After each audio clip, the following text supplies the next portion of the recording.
Welcome to Cancer and Peace. My name is Sean Stewart, and I'm going to facilitate a conversation with our host, Peter Scalzo. I think we're at 96. I'm not sure 100%, right? but it's something like that. Mm. We're getting up there, episodes.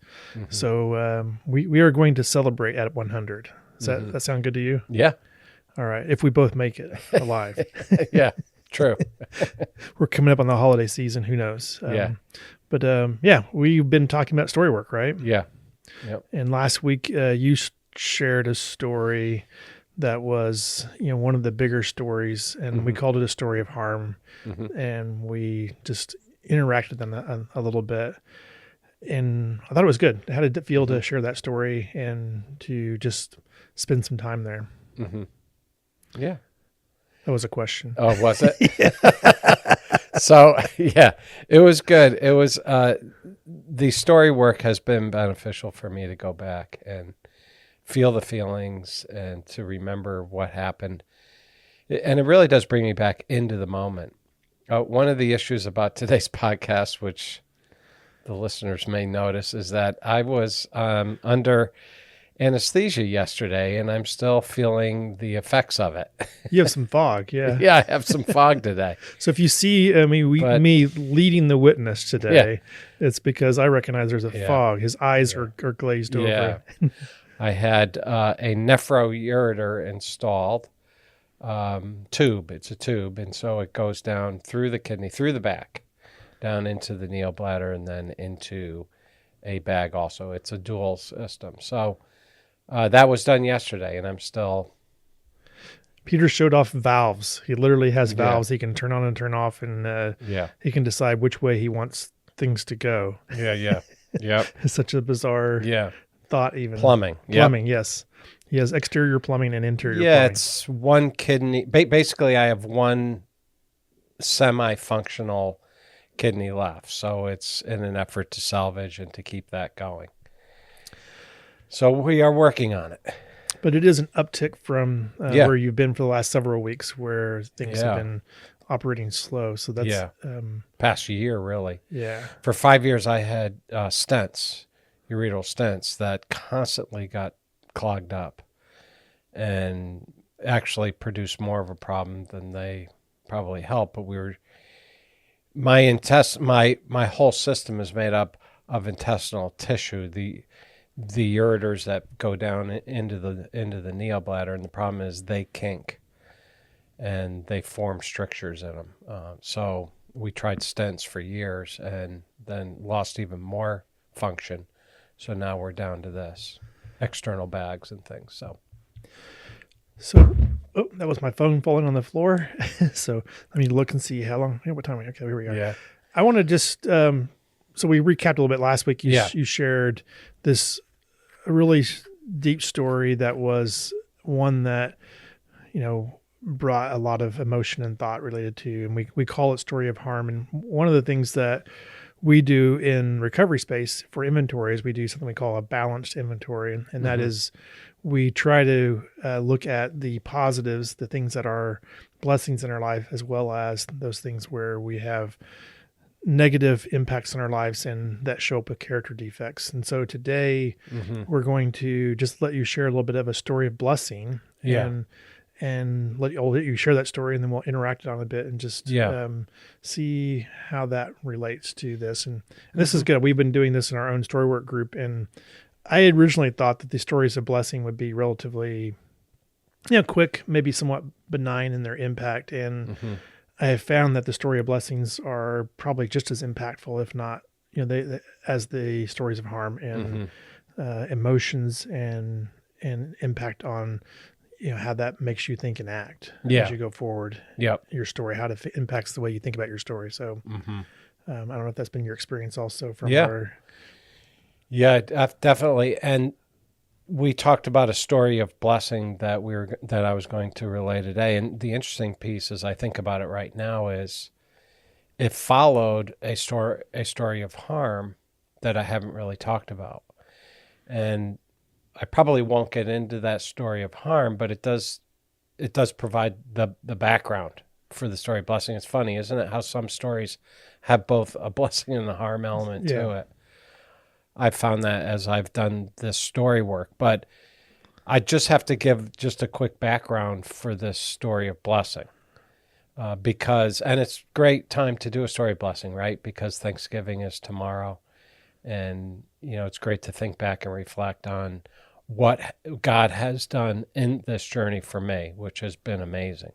Let me just also, before you even give that, is just because we've done a few episodes here, the groundwork for what we're calling story work is moving from a story at 30,000 foot where you may tell something about your whole life story. You grew up in Danbury, Connecticut, and, went to certain high school and some things you believe about yourself. This story work is actually taking a story that is an incident, a small snippet of your life, and actually looking at the emotions, the sights, the sounds, the smells, all the senses, and writing all the detail into that story and it could be a 30-minute, something of your life or something small. It could be a few minute interaction, but the impact of that is still meaningful and real for you now. And so there are short stories, and the idea is that we can learn more about ourselves from these short stories than what you could ever learn in one 30,000 foot overview.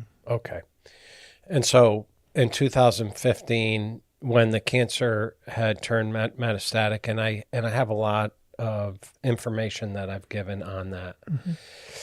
So nothing was done from a systemic nature with my cancer journey. I couldn't do chemotherapy because my kidneys were so damaged, but I had gone to see 3 different oncologists, and no one would treat me because I didn't have any visible cancer, even though my surgeon knew from that 2015 surgery that there were no clean margins and that there obviously was still cancer on a very small level left on the cell level.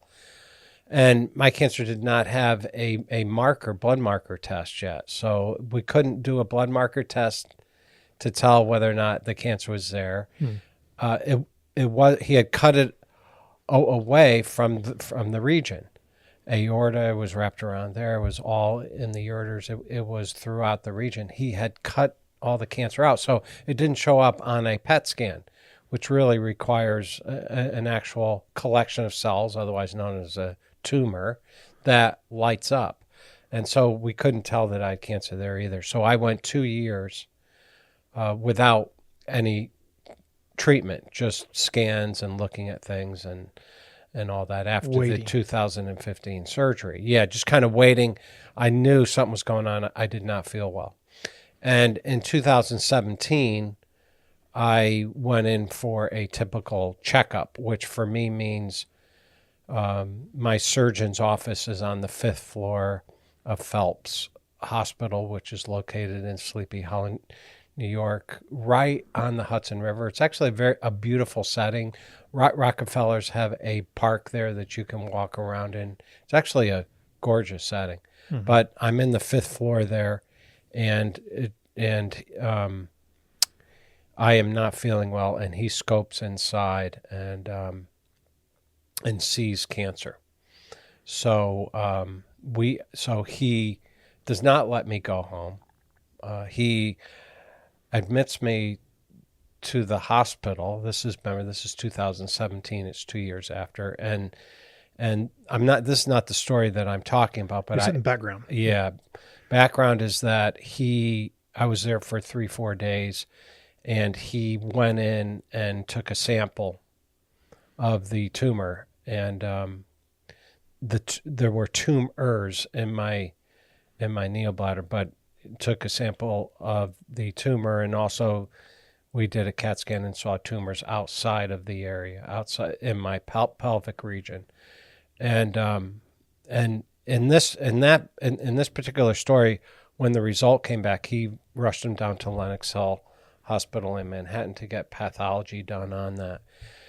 But the background is that, and I've told the story in my book, and I've told it publicly some, but basically what happened was my oncologist, my surgeon, and his fellow came in to give me the news, which was the cancer was back, and he had conferred with Sloan Kettering, and my doctor at Sloan Kettering said to send peter home and call hospice care. It's over. There's really no treatment, nothing that would really work now. And that's a great moment, really, in my journey to talk about at some point, because the fellow was crying. Because I had developed these relationships with my medical team. I'd been with them for years. The fellow who I saw yesterday, he's now a full-fledged partner in this practice, but he was crying. He was actually weeping, Christian man. And my oncologist was there, and Grasso was there, and my surgeon, and they were teary-eyed. And the bottom line they said was, this is it, go on disability. That's the first time that they said, stop your law practice, go on disability, prepare for an end-of-life journey. But I remember my surgeon saying, I'm not throwing in the towel yet. And that's the type of person he is. So that's a whole nother, the sights and sounds, my daughter was with me, that's a whole nother thing to talk about, which is really a story of harm, actually. Even though there was some silver linings in it, it was a tough time, very difficult time. This is the setting. Yeah. So I went home, and I was living in a house. We had sold our house at that point, or we were in the process of selling our house in Brookfield. Leslie had decided that that she wanted to move to North Carolina, and we were struggling marital-wise, and I basically said, my message was, well, I'm going to pass, so I'd love to see where you're going to end up. And obviously my youngest daughter, who was a minor, is going to be living with her, so I was anxious to see, or not anxious, but I wanted to see where they were going to end up, where they were going to live. So we're in the process of selling the house, and I remember what it was like to work through acceptance of the fact that this is it. The doctor's just telling me that I'm going to pass, and the type of surrender that requires, and the type of grieving. I remember one significant act was writing a letter to each one of my children, which took me a week for each one. And that's a whole nother discussion too, what that was like. That was sadness and wonderful memories all mixed into one. But basically I was saying goodbye to each child. So, and in the process of going home and preparing to pass, and meeting with my firm, I brought all the partners and my staff together, and I announced to everyone that I was leaving the practice of law. And of course, that was a difficult discussion to have with everyone, because I had great relationships in my firm. But my message to them was, I was doing real estate law. I said, I'm not going to, in the remaining time that I have on this earth, I'm not going to sit around and talk to people about septic systems and roofs and things like that. Wetlands. Yeah, wetlands. I'm just not, that's not an area that I want to spend my time in with the remaining time that I have. So anyway, I came back, and my surgeon told me that Sloan Kettering had 2 phase 1 trials. And my surgeon said, but I don't think you should do these, because in a phase 1 trial, you don't know if you're getting the actual drug or a placebo, because it's a double-blind study. And he's like, I don't think we should settle on this yet. Okay, in the last resort, let's do it. And 6 months earlier, FDA had approved a checkpoint inhibitor immunotherapy systemic drug for, amongst other groups, one of the groups was metastatic bladder cancer patients with poor kidney function, because they couldn't do chemo. And it was like, that's me. That's exactly me. Perfect puzzle piece. Yeah. Fit, and right? so my surgeon, my urology surgeon who works in the cancer field, said, let's try this. And so with an oncologist at the same institution at Phelps, I started this systemic immunotherapy treatment. Tecentriq was the drug it was called. It was a checkpoint inhibitor, and there's a whole scientific thing of how that works. And I remember starting it, and I had to get infusions every 3 weeks. And I remember going into the infusion suites for the first time in my journey, thinking I have no idea if this is going to work or not, but this is one option that I have. I do recall being at peace, though. I don't recall being a basket case. I recall experiencing peace through this process. And I remember I either had 1 or 2 infusions, but I kept having every 3 weeks, maybe more than that, maybe a couple months, maybe 3 months. And I remember going in to see my surgeon, again, driving into Phelps Memorial, the parking garage, going up to the 5th floor, beautiful setting next to the Hudson River, seeing, and then going into his office, and he scopes right in there. He does a cystoscopy right there. And he said to me, wow, look at this. And I saw my tumor for the first time on the screen. I was laying down, I looked over, I was in the office. It was himself and a technician with him, a nurse helping him. And he inserted the scope, and I was looking to my left up on the screen, trying to relax so the scope goes in and out easily. And I remember seeing this mushroom-looking growth. And he said, "That's your tumor. That's one of the tumors." And I said, "Of course, everything looks bigger on the screen." And I said, "Wow, that's a big tumor." He said, "Oh no, that's the size of a golf ball. You started at the size of a tennis ball in there." He said it was nasty tumor. And I was like, "Okay, And he said, "We're just going to continue what you're doing." And he said, "How are you doing?" And I said, "I didn't feel well, flu-like symptoms and all that." And apparently he had brought the book home, because this was brand new stuff, and read through it on the train or something, he was saying. The book of with the medicine in the background. This immunotherapy. And he's like, "Oh, yeah, that's good that you're experiencing these flu-like symptoms." And come to find out years later, genetically, I was the ideal candidate for this immunotherapy. Genetically, there were 3 factors that worked in my favor. It's referencing protein wrapped around cells, just all these like granular things that God knew and we didn't know, but I was a perfect candidate for this particular immunotherapy drug. And so he sent me home. I continued to get these infusions every 3 weeks. And then I recall the drive-in for the 3-month checkup after this one cystoscopy. He wanted to go inside and look again. And So this is the second time. This is the second time he was actually scoping me to look inside. And I remember driving down. I was in my car. I wasn't in my truck. And I was making the typical journey down to Phelps, which for me is a 50-minute drive. It involves Sawmill Parkway, 684 Sawmill.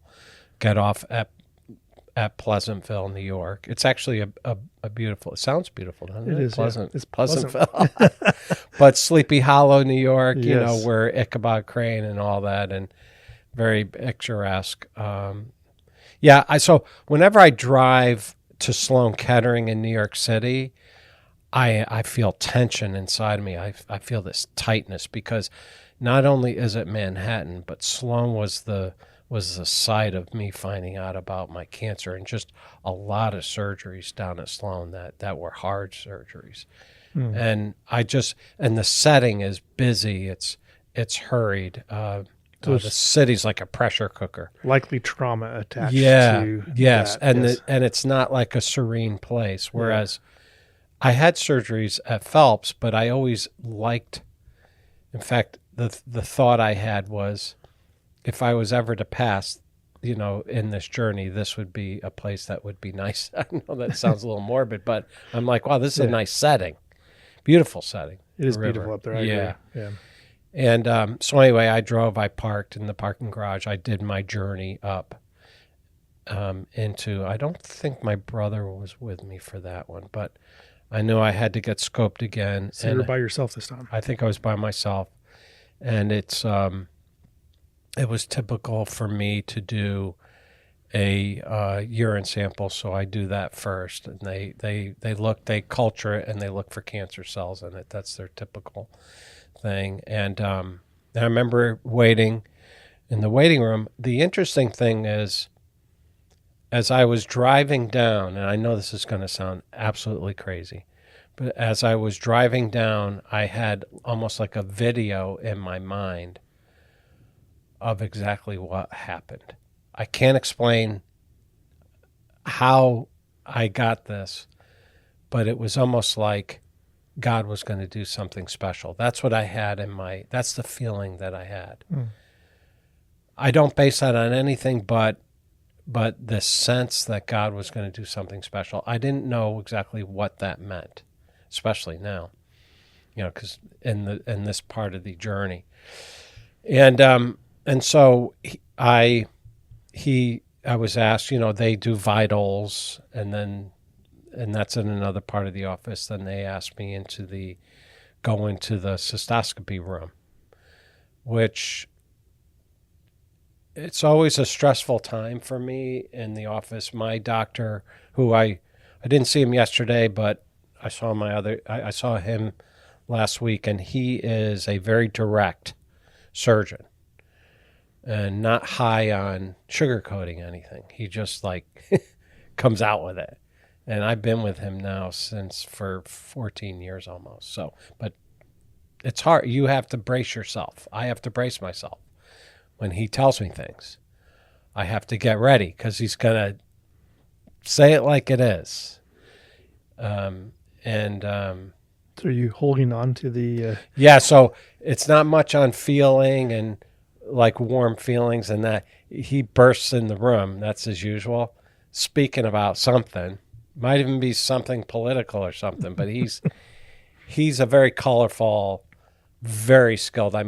He said that he... this past week, he had my case in France. He was talking about my case in France last week or something. And so he travels the world, and he's world-renowned. He did a surgery in Egypt not that long ago. He travels to all these places and does surgeries where people watch him. It's like on TV where they're looking up above. Yeah, and people watch him. And you're a world-renowned specimen. Yeah. So he talks about my case a lot. So anyway, I brace myself for what would happen. Anyone who's had a cystoscopy, it's not the most pleasant procedure. They have to go up through my private part to access to get to see it inside. And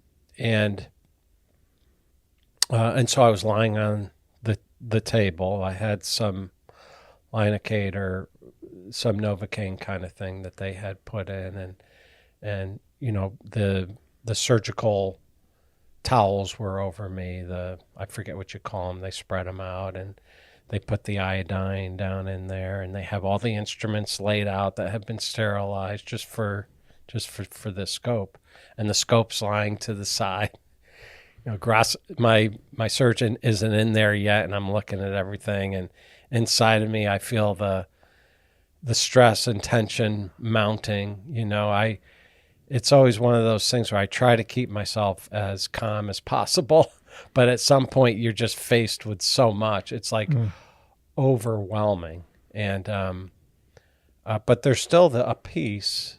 I could sense still this calmness, but as I was driving down, I had this story, almost like a video in my head pop up, and it was of him inserting the scope and saying the cancer's gone.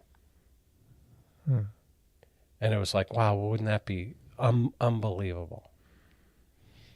And when I went into this room, the setting was exactly like the video of it, but that's not so odd because I've had that same setting before. Yeah.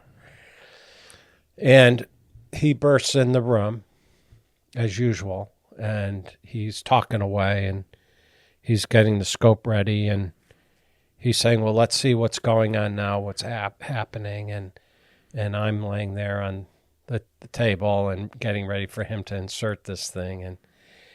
And he's very unbelievably skilled, incredible. So he inserts the instrument, and I look up at the screen, and I noticed the area that had the tumor before just looked kind of red on the screen, and he yelled at the top of his lungs, "The tumor is gone. The tumor is gone." And, I'm like, well, isn't this immunotherapy supposed to be an amazing thing? So I said to him, wow, immunotherapy. And he looks down at me, scope's still in, and he says, immunotherapy, nothing. He said, this is God. This is God who has done this. In other words, this is a miracle. He's never seen anything like this. And they were used to just sending people with this kind of a high-grade urothelial metastatic cancer home and try a certain chemo, which are the platinum-based chemos that really don't work well and are very toxic. So he's looking at this thing, takes out the scope, and he was just amazed. He had to stop. I had to stop. And, he's I would say, Catholic, nominal Catholic guy. But it was a moment for me. I felt, I didn't know what to feel really. I mean, one part of me felt, I was still feeling the tension of being in the office and having the scope go in, and this whole cancer ride was still ever present. But then one part of me was like rejoicing, was like standing up and cheering and saying, what happened? Is that what I think just happened? They weren't getting results like this for this particular drug. And so it was that, it's kind of a tension, I'd say, within myself of stress, pressure, tightness, along with elation, warmth, and this lightness that I was beginning to feel. Does that make sense? That kind of a... Yeah, you're ready for me to ask questions? Oh, yeah. Sorry. Yeah, no, I don't know how much time we're at, but yeah, I am. Well, I'm ready. We're definitely I want to talk about the story a little bit. Yeah. And its meaning, because you've labeled this a story of blessing. Yeah.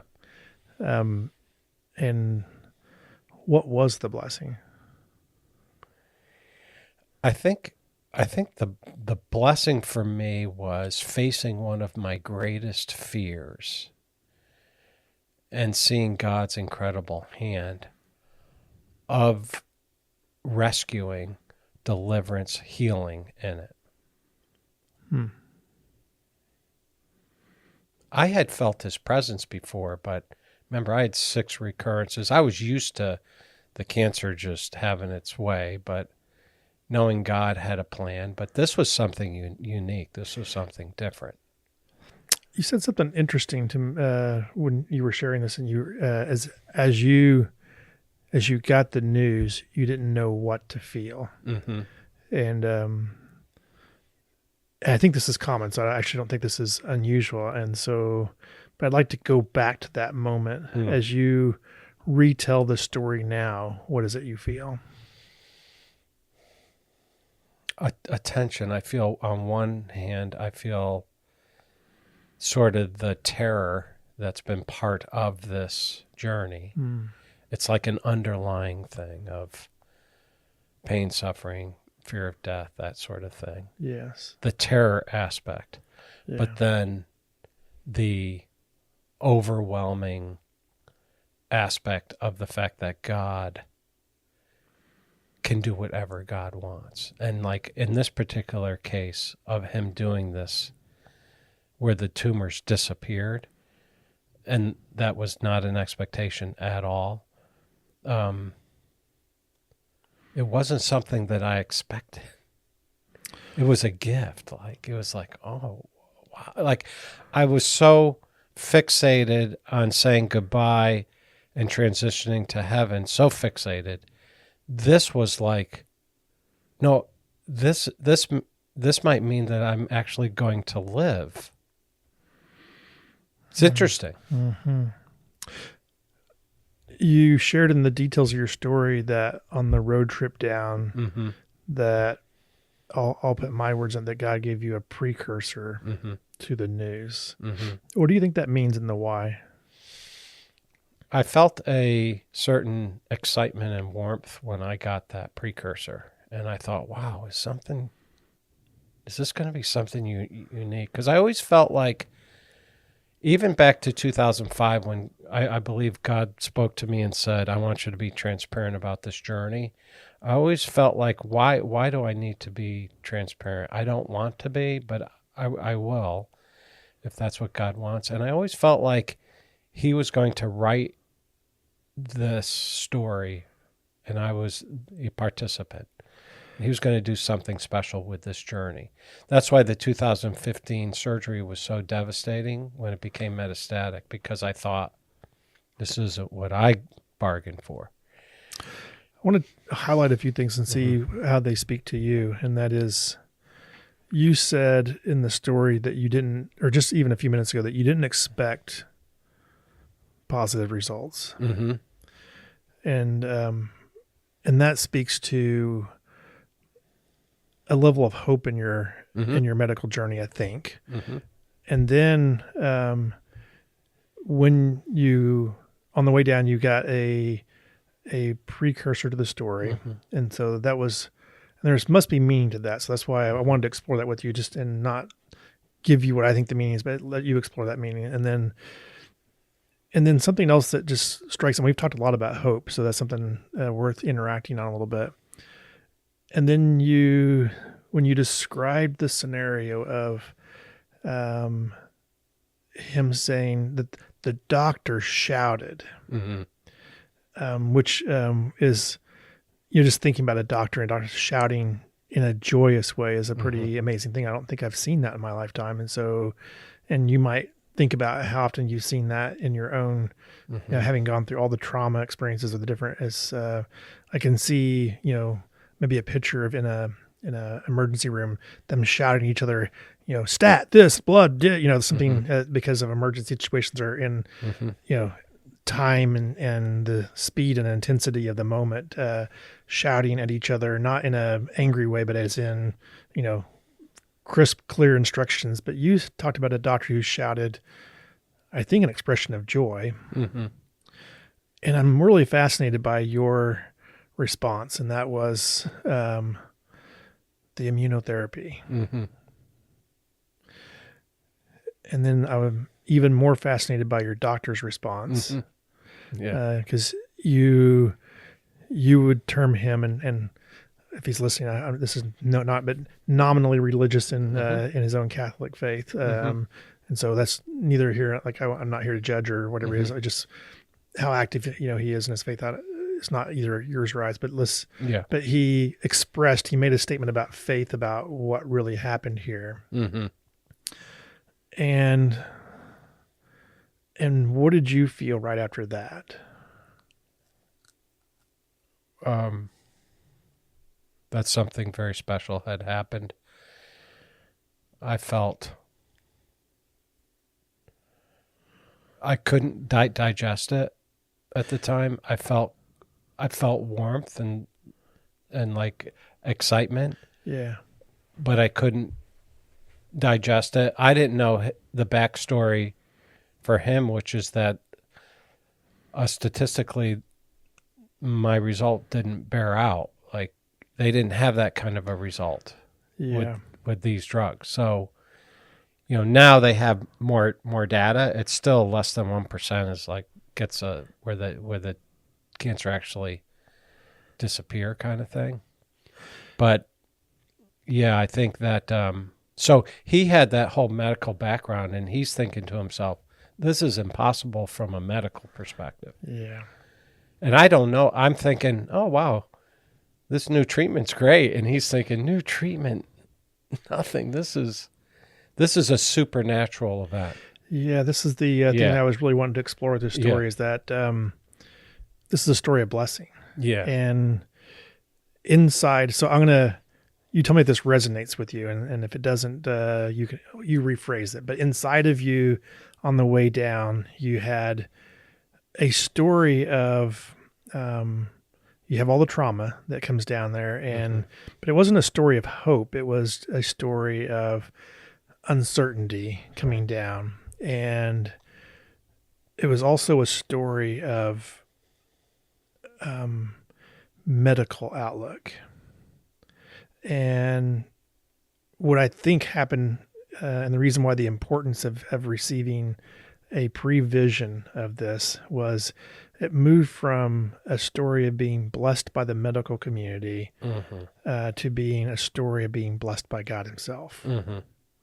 And that's a real story of blessing, and also a real story of hope, if that is true. But you tell me if that resonates with you or not, because there's something important about the detail of getting a vision on the way down that I think at first we could just glance by it, but it's like, well, why did God find it necessary to let you know ahead of time? Yeah, and his verbiage was exactly what was in my vision. The tumor's screaming that the tumor's gone. That's exactly what what he said in this particular video. Yeah, what I want to highlight really is just what a blessing it is to get such a detailed, like if you walked away from this story as medical intervention and I got lucky, that's one story. A whole nother story is God loves me and he wanted to show me how much he loved me, and he did. He literally, not just in the vision, but in even when I misinterpreted it originally, it was reinterpreted again by the doctor to make it clear. And I think the relational part of love is critical, but also the I'm going to call it relational part of I can do whatever I want and you're my son. And I guess that relates to love, but it's for me it was this concept of still being a little boy in his crawling up into his lap, and he's got this. And I think about I think when I see him, he may say to me, I told you I was going to do something very special. Yeah. Yet you've had this issue with fear for this journey, but I don't think he is critical of that in me because I'm wired that way. I want to speak to something there though before you go too far on that too. I'll let you read. Yeah. I want to at least, and you can say, hey, I've experienced this too, or, well, I'm not sure if it applies to this situation, Sean, but when we have heightened emotions of fear that happen in our body, we can go from, and so for me, I don't like snakes. If you were to throw a snake down on the floor right here, right now, I would go from a 0 to a 10 in state of fear immediately. And once I'm at a 10, someone could come in and take the snake away, and everything would feel good. But no, it actually takes some period of time for me to move from a 10. The anxiousness, the state of fear will slowly drain, and I'll get back down to maybe a 5 or a 4 and on down. And it's a slow drawdown. And so whenever you've experienced trauma, or there's a trauma space in your life, we slowly move away. And so whenever you said, hey, I didn't know you're feeling the anxiety of the scope, and all your experiences were there. So you're already at a 6, 7, 8, maybe. I don't know. This is a hypothesis. Now you're going to say, "Yep, I have had that experience."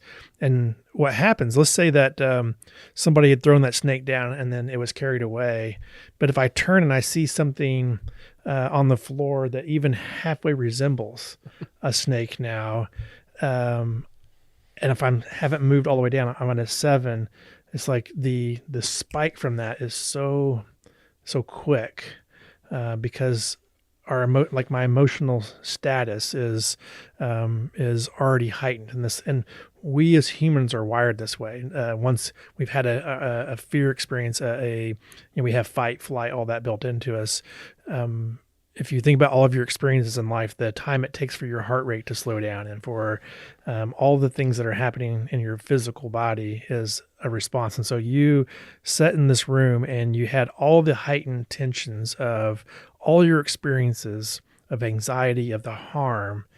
And when you got this positive news, you couldn't come off of that 7, 8, or 9 that you were already at.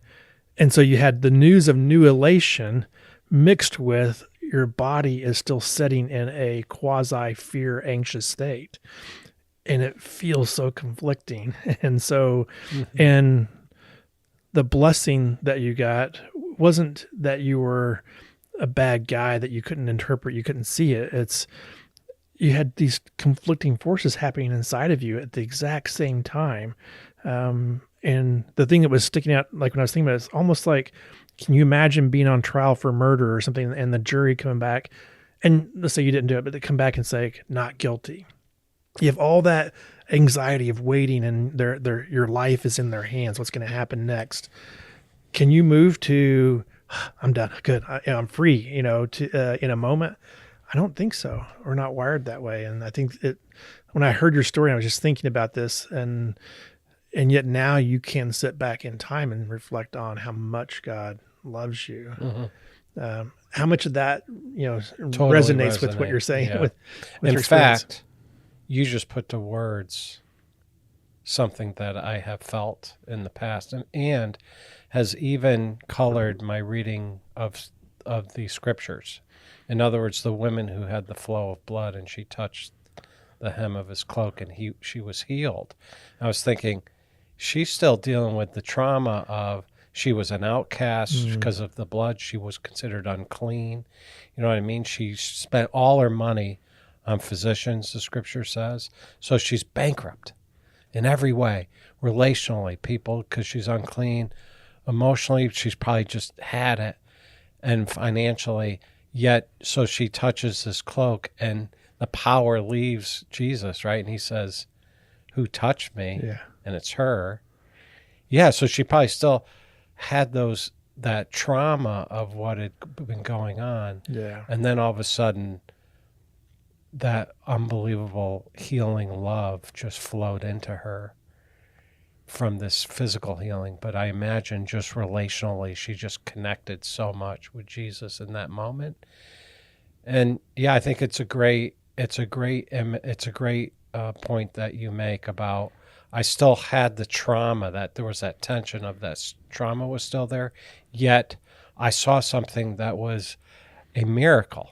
And I'm like, not sure yet how to process that. Yeah. And don't beat yourself up because it truly was a miracle and a blessing. And you couldn't experience it necessarily in its fullness in that moment. But my hope is that by revisiting the story, you can experience a new layer of it, even in the story work or in what you're doing by sharing it now with us on this podcast. Yeah. Which is pretty cool. It is. It's great. Yeah. And it also, I'm always struck by the story of the lepers who were cleansed and healed by Jesus, and only one came back to thank him. And I'm thinking, I've always made a point to thank Jesus for that. And tomorrow we have a day of Thanksgiving. Yeah. And I could be in heaven right now with him, but he has a special purpose and plan for me here on earth. So it's a special day. Every time from that day on, as a matter of fact, I've sort of viewed every day as a gift. That's awesome. Yeah. Yeah. So you got that blessing. And now so that's a big blessing. Yeah. Living in it. And when you hear this podcast, tomorrow's not Thanksgiving. Sorry, but I do agree. It's such a great message that you're giving of that you received now and are in a place of gratitude because you can actually see the gift from God of life. Like anyone who's ever gone through, having their life nearly taken from them and, to see their life pass in front of their eyes has probably a greater understanding. Yeah. Last week, my surgeon pulled stents out. So he did a scope and pulled stents out. And he said, "What are you again? 7 years post-hospice?" And I was like, 7 years 7 years post-hospice. right now. Yep. Yes, 2024. That was 2017. Here we are. Yep. Yeah. What a great share. I'm going to, we in a different space would talk more and continue to explore a little bit more. But our goal is for you to have a little bit of a taste of, there's great peace and joy in exploring both your stories of harm and your stories of blessing. And just by Peter sharing a bit of his today in a different situation, we hope that you're willing to engage your story and share it in a big way and find joy and peace in that process. And so that's our reason for sharing yours today. Blessings. Blessings. Thanks, everyone.